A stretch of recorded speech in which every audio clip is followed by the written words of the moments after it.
This episode of the HVAC School Podcast is made possible because of generous support from our sponsors, Testo, Carrier, RectorSeal, and Mitsubishi Comfort. And all of these fine companies are going to be at the AHR Expo in Chicago, McCormick Place, starting on January 22nd of this year, Monday. If you don't have your tickets yet, get your tickets. I actually find that plane tickets into Chicago are actually very reasonable. It's at McCormick Place, which is a really nice facility. There's technically a zillion square feet of different manufacturers, but you can come hang out with me. One time you can hang out with me is on Tuesday, January 23rd at the RectorSeal booth, which is booth 2545 from 2 to 4 p.m. I'm going to be demonstrating the ProFit swedge and flaring kit from RectorSeal. You can make fun of me, you can jeer, see if I make any mistakes. It'll be a good time all the way around. I'm also going to be at the Testo booth from time to time, booth 7365. We are going to also have a special meetup on January 21st, which is the Sunday beforehand. I'm actually flying in. I'm arriving at about 3:30 in Chicago. We're going to rush right over, and we're going to have a meetup somewhere, not undisclosed location in Chicago, probably near the event center. We haven't found a place yet, but we're going to have a meetup with all of you who listen to HVAC School, anybody who's in the Facebook group, anybody who listens to Bill Spone's podcast, Building HVAC Science, fans of TrueTech Tools. You're going to get a chance to meet all of us, which, I mean, that's kind of a big deal. More importantly, we hope to get a chance to meet you. That's really where the big deal lies. And then also, James Bowman from RectorSeal is also going to be demonstrating the ProFit kit at Theater A and the New Product and Technology Theater at 11:15 a.m. on Monday. That would be January 22nd. So there's going to be a lot of opportunities. James is a cool guy. You're going to want to meet James from RectorSeal. He's a really cool guy. If you listen back to some of our early episodes, he was on a couple of those, and he's a lot of fun. He's more fun than a barrel of monkeys, actually. So thank you to Testo, Carrier, RectorSeal, and Mitsubishi Comfort Solutions for sponsoring the podcast. Go visit all of their booths this January in Chicago. Meet Zoomlock, the 10-second flame-free refrigerant fitting from Parker. Reduce labor costs by 60% with no brazing, no flame, and no fire spotter. Discover how Zoomlock can help you be more efficient and productive. Visit Zoomlock.com for more information.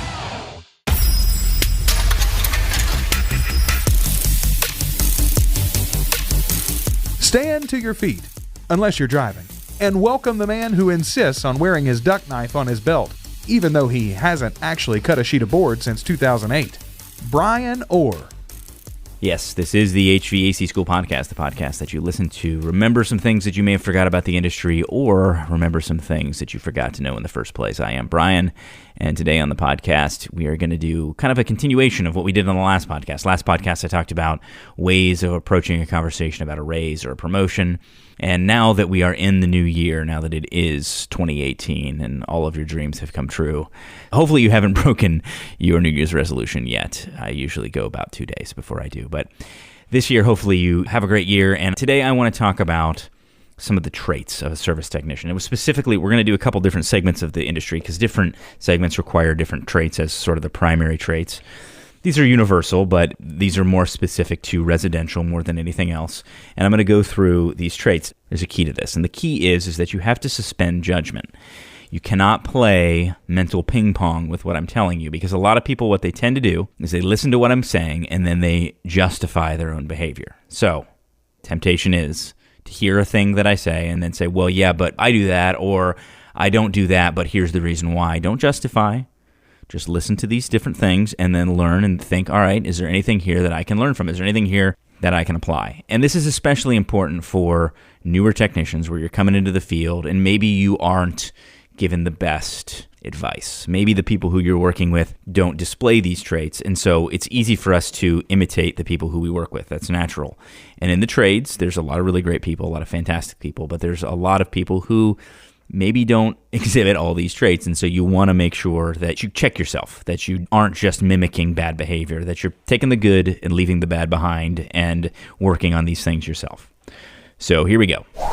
I'm going to try to do this quickly. Here are the things that I suggest for a good quality residential service technician. And some of you out there are going to be of the perception that you have to go to school and you have to be an apprentice for 5 years before you go out on your own. For residential, that's just not how the industry works in most parts of the country. So if you're of that opinion, that's fine. Hold on to that opinion. I'm not going to fault you for that. It's always better if people are highly experienced before they go out doing anything. But the realities in most of the country is that there are very low experienced technicians out there fixing residential pieces of equipment. Some of them are doing a pretty good job of it. Some of them are doing a really terrible job of it. So I'm addressing here the skills that are required from all the way for the person who's been only doing it 6 months out of school and is thrown out doing residential maintenance to technicians who have been doing it 20 years. These are the skills that you need, and obviously, or the traits that you need to exhibit. Obviously, if you've been doing it longer, you're going to have a bigger toolbox of skills to draw from. If you've been doing it a shorter time, then you're going to be more limited. At the core of it, obviously, to be a good service technician, you need to understand how air conditioning and refrigeration systems work, and you have to be able to repair them and maintain them. That's the root of it. And so I have to say that first because I don't want you to get the idea that it's all just soft skills. But this is primarily a soft skills podcast for this particular episode. Generally, we talk about training, technical topics, but today I'm talking about the soft skills that are required to do this job. Before we even get into that, it's always about being able to do the work. If you can't do the work, then no amount of soft skills are going to make you a good technician, at least not in my eyes. There's probably some places that it's all about sales. I don't agree with that business model. You who listen to this podcast know that I don't agree with that business model where it's just all about sales and you really don't have to know anything about the equipment. You got to have a good, solid understanding of the equipment, but these soft skills are important. So let's start. First of all, you have to be observant. So you have to be able to see outside of your little bubble. You have to take the blinders off and be able to see everything that's going on. And I call this the wide, narrow, wide diagnosis model, where when you first take a look at a piece of equipment, whether you're doing a maintenance, no matter what you're doing, you have to look at it very broadly. You can't make any assumptions about the equipment. The only assumption that I am okay with you making is to assume that it's not working properly or that it's not installed properly. Start with an assumption that it was not set up properly in the first place or it isn't working properly, no matter what you're there to do, because that's going to have you in a position to fully test and inspect that piece of equipment. So you have to be really observant. And so when I say wide, narrow, wide, what I'm talking about is before you narrow in on one thing and become laser focused, first diagnose that entire piece of equipment. Look at everything. Look at the evaporator coil. Look at the wiring connections. Just look at the piece of equipment because you're going to observe a lot of things that can then give you hints. If you see that there's signs of condensation on top of a platform or on the floor where an air handler or furnace sits, that's an indication that that system may have been running cold, may have been freezing. If you look at the compressor and you see that there's algae growing on the thing, it's a sign that that system's been running very cold and possibly flooding back to the equipment. If you look at the electrical terminals on the contactor and you see that there's signs of arcing or burning there, it's possible that somebody replaced that contactor or made a poor connection. It just goes on and on. You see signs of oil. Oil is often a sign of a leak, or on a piece of commercial equipment, it could be bearing problems. You always want to look for signs of wear and tear. You want to look for rub outs from wires to cap tubes and cap tubes to each other. It's just being observant. And just because you see something, that doesn't mean that you stop there yet.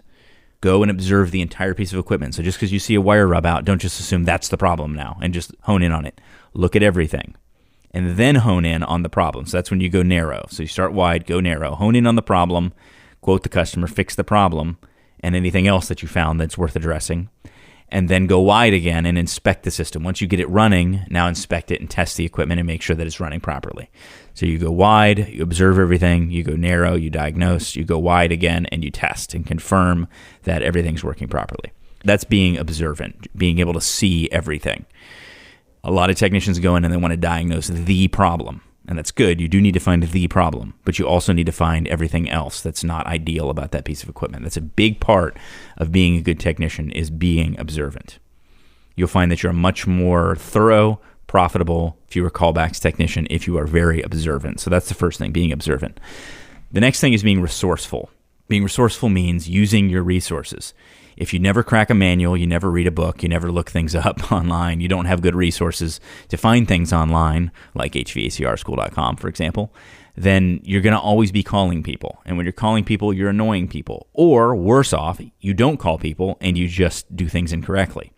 So neither of those are ideal circumstances. Calling people or doing things incorrectly are less than ideal. Now, if you use your resources and you still can't find the answer, or you're in a real pickle and you need a quick answer because something bad is happening, then it's okay to call. It's not okay to leave a piece of equipment not working properly, a system not working properly. So being resourceful, though, means that you have resources and you use those resources. You have manuals and you read manuals. You have books that talk more generally about how equipment works, and you read those books. Books like Refrigeration and Air Conditioning Technology, the RACT manual. If you don't have a RACT manual and you're a technician, you need to get a RACT manual and you need to read it. If you're working on refrigeration and you're new to it, you need to get Commercial Refrigeration for Air Conditioning Technicians by Dick Wurz. You need to get that book. You need to read it. Carter Stanfield has a great book on the topic of air conditioning and how it functions. There's a lot of different manuals that you can read, and you need to read those manuals. You need to read specific manuals for the equipment that you're working on so you understand what the manufacturer has to say. Read the panels. Read the inside of the panels. I mean, there's so much data usually on the inside quarter panel of a typical residential condenser that if you never read that, you're at a huge disadvantage. On the data tag of a furnace, it tells you so much about how that system should operate just by reading that data tag on the inside of the furnace. So observant, resourceful, next is pleasant. Just be pleasant. You can make up for so many personality deficiencies just by being a pleasant person. And people who are not pleasant usually will tell you that they're honest or they're just blunt. That's just how they are. That's not an excuse for being unpleasant. You're not going to get as far in your career if you're an unpleasant person. You can be blunt, you can be honest without being unpleasant. If you have to say something honest to somebody, say it with a smile on your face. If you have to say something blunt, say it with a smile on your face. Just be pleasant. Use a pleasant tone of voice. It's not that complicated. You'd be surprised how many people are just horribly unpleasant in the trades, and it's very off-putting to customers. In certain other segments of the trade, industrial and commercial, you can more so get away with this. But in residential, you have to be pleasant. You have to be pleasant with the customers. You have to address things in a pleasant way, which goes into the idea of being positive. Let's say that a customer has a failed compressor, failed shorted compressor, okay? So many of you tend to be negative when you break that news to the customer. Oh, ma'am, I've got really bad news for you. Why do you have to say it that way? Sure, it's not the best news in the world, but they called you there to find out what's wrong with their air conditioner. They didn't call you there to give them a sad story about their air conditioner or piece of refrigeration equipment. So when you're talking to a customer, just paint it as a positive. Good news, I found what's wrong with the system. But the problem with the system is you have a shorted compressor, and that's going to cost whatever it's going to cost. And for us, I'm not saying you have to say good news. That sounds kind of cheesy maybe. But say it like it's not bad news because you're doing what it is they hired you to do. Now, they may be upset about it, but they're going to be less upset if you're not being negative. You can be empathetic even without being negative. So if the customer then says, oh my gosh, I don't have the money for that. Well, if you offer financing, you can say, well, good news, we do offer some financing options. We do accept all major credit cards. And some people will be like, well, I'm not going to spend that money. It's like, oh, I understand. It can be tough sometimes to pay these bills. I get it. But this is what's wrong. Yeah, that's not negative. You can empathize even with the customer and what they're saying if they're being negative. But you don't want to start off the conversation with you being negative, with you saying, oh, I've got bad news. I'm so sorry. Oh, this is going to be really expensive. That sort of mentality just doesn't help anybody. It just puts everybody in a bad frame of mind. And these aren't sales tactics. I'm not giving you tactics on how to increase your average ticket or whatever here. I'm just telling you that you're going to do better in your career. You're going to be happier, have a better day, give the customers a better day if you're just not negative. Just don't use negative words and be a pleasant person. Smile. That's thing number one. Just smile. When you're walking up to the door, smile. Look like you're happy to do the job. And often in doing so, you'll actually be happier doing the job. I understand it's not all hearts and flowers. I get it. Okay, I've done this. I've smashed my hand with a wrench just like the rest of you. I know it's not always going to be all pleasant, but just be as pleasant as you can possibly be. Do that intentionally. Next is to be organized. So if you're the disorganized, super messy truck, don't have a decently organized go bag technician, and your excuse is, well, hey, I do a lot of work, so that's why things are a mess. I understand. I was never the most organized technician either. But you got to strive to be more and more organized, because a more organized technician is going to be a more efficient technician. Now, can you be too organized? You can focus too much on organization. You can't be too organized, but you can focus too much on organization. Some people will spend hours upon hours just focusing on organization, and it takes up a bunch of time that they could be spent doing the work. But if you are organized, optimally organized, means not that everything is in perfect condition at all times. It means that you can get what you need when you need it quickly, without wasting any extra motions, without searching for things. And also, truthfully, organization is something that can appear bad even to the customer. When you open that, and this is what I call the side door test, when you open that side door and stuff falls out in the driveway, that's an indication that it's gone too far. And I understand, if you're working that 80-hour summer week, sometimes it's very difficult to keep a truck organized. But just as soon as you get caught up, then organize it again. Staying organized is a huge benefit to a residential technician. The next is being efficient. Efficiency is not about working fast in the traditional sense, like moving your hands really fast. It's about not wasting steps. And that's the old adage of working smart, not hard. That means having different bags or different containers set up so that if you're going to do an evacuation, you know where everything is that you need for an evacuation. You know where your micron gauge is. You know where your large hoses are. You know where your extra vacuum pump oil is. You know where your oil discard bottle is. And it's all close to each other. This is part of organization. But then you grab it all at once and you take it with you. You're not going back and forth to the truck 100 different times. If you're going to do a condensing fan motor, you don't want to go get the condensing fan motor and then, oh, shucks, I forgot the plumber's strap for the capacitor.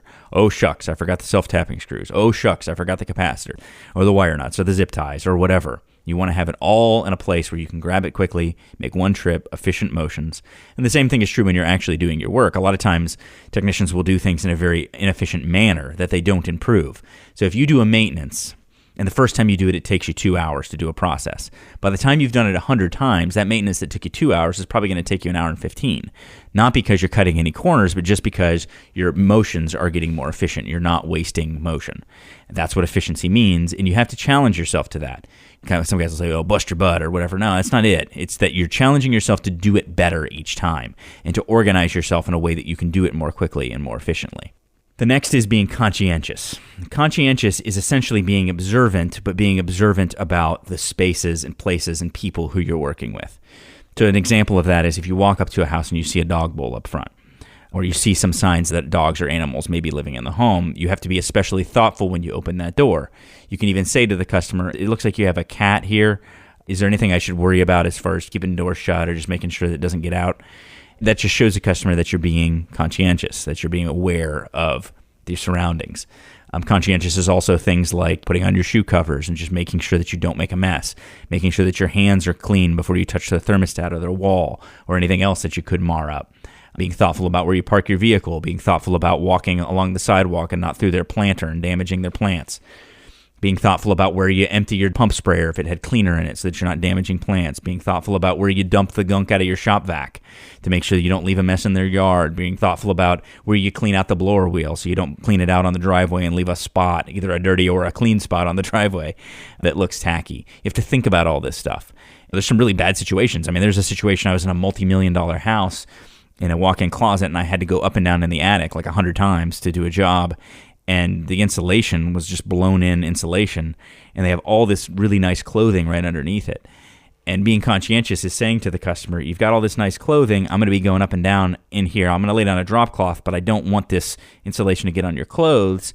Can I help you lay the clothes out on the bed so that way it doesn't get damaged? How would you like to handle this? It's awkward because touching people's clothes is not something they want you to do without asking them. You don't want to get their clothes dirty, but you also don't want to drop stuff on it. You got to be conscientious. You got to think about this stuff. You can't just assume that the customer is going to be okay with it. And so for a residential service technician, that is absolutely huge. You want to show the customer that you care about them, you care about their house, you care about their animals, their children, just not causing problems. Another big part of being conscientious is thinking about how things will come across to a customer. I've seen technicians just say really creepy things because they're not thinking. It's like, oh, is that your daughter? Oh, yeah, she's really beautiful. No, don't do that. Don't ask probing questions about people's kids. That's going to come across as creepy. Be conscientious about how you're coming across to the customer. Be professional. All right, I'm here with James Bowman from Rector Seal, and one of the new products that I like that Rector Seal makes is the Dissolve Kit. Dissolve without an E at the end.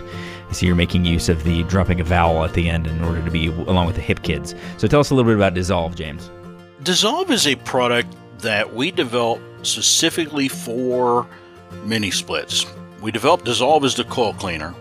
It's really an awesome coil cleaner. I mean, I like it. I've used it for other things. It does a great job of cleaning outdoor units and indoor units. It's safe for the plastics in the blower wheels, safe for the coil, safe for our pumps.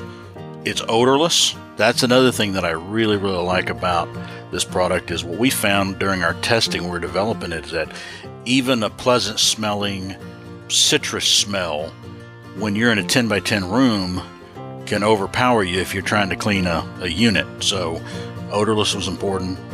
And then from there, we went on to develop the cleaning kit. It uses a disposable bag. Some people say, well, can I reuse it? Well, yeah, you can reuse it if you want to, but if it rips the second or third time, it's on you. But also, we made it disposable because, can you imagine? You drain all of this nasty cleaner and dirty water and all the grud out of this thing, and then you're going to take it home, take it into your shower, clean it, then hang it up and dry it and fold it so that when you use it again next month, it doesn't look like something you dug up at the cemetery. Right. So throw it away. The bags are less than $10, replacement bags.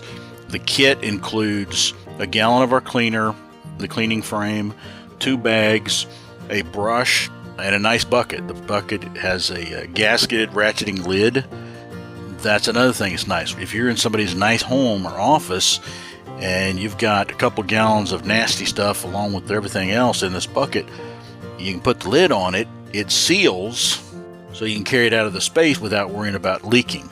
If you have to carry it back to the shop, if it gets bumped over, it doesn't leak. So we even went as far as to make a good bucket for it. Really a thorough way for cleaning blower wheels and mini splits. If you've ever had to clean a ductless fan coil, evaporator coil, blower wheel, you know how nasty it can be, and the Dissolve kit from RectorSeal is a great product to help make that job easier. The Testo 773, in addition to the features on the other meters in the Testo 770 series, includes real-time power measurements, watts, power factor, and Bluetooth. The Testo app can be used for remote viewing, monitoring, data logging, and creating reports. This powerful app allows you to create custom reports that include photos, data, and graphs that can be saved or sent via email. Find out more by going to testo.com or visiting truetechtools.com. As always, you can get a great discount by using the coupon code GETSCHOOLED at checkout. So far, we've got Observant, checking everything, resourceful, pleasant, organized, efficient, conscientious. The next is self-aware. Self-aware means that you know what you do and don't know. We talk about the Dunning-Kruger disorder, or Dunning-Kruger, it's not a disorder, but it's a way of looking at the world. And Dunning-Kruger was a study, a guy named Kruger, who proved that the less you know about something, the more overly confident people are about their skills in the area because they can't perceive their lack of understanding. So they understand so little that they don't know what they don't know. And that's a very dangerous place to be.